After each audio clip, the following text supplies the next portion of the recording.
శ్రీమన్నారాయణీయం దశకం 19 ప్రచేతసాం కథ ప్రచేతశ్చరిత్రం. శ్రీహరయే నమః. గోపికా జీవనస్మరణం గోవింద గోవింద.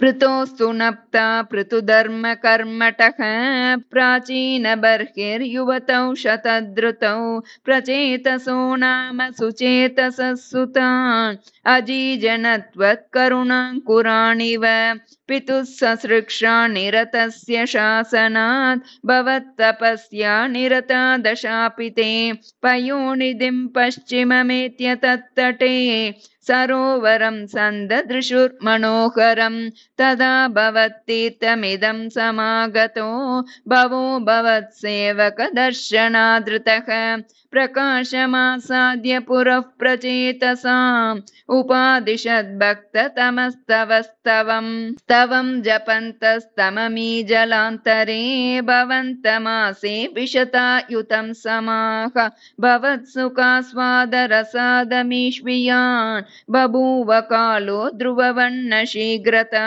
तपोभिरेषामतिमात्रवर्धिभिः स यज्ञहिंसा निरतोऽपि पावितः पितापि तेषां गृहयातनारद प्रदर्शितात्मा भवदात्मतां ययौ कृपाबलेनैव पुरः प्रचेतसां प्रकाशमागाः पतगेन्द्रवाहनः विराजिचक्रादिवरायुधांशुभिर्भुजाभिरष्टाभिरुदञ्चितद्युतिः प्रचेतसां तावदया च तामपि त्वमेव कारुण्यभराद्भराणदाः भवद्विचिन्तापि शिवाय देहिनां भवद्वसौ रुद्रनुतिश्च कामदा अवाप्य कान्तां तनयां महीरुहां तया रमध्वं दशलक्षवत्सरीं सुतोऽस्तु दक्षो ननु तत्क्षणाच्च मां प्रयास्यतेति न्यगदो मुदैवतान्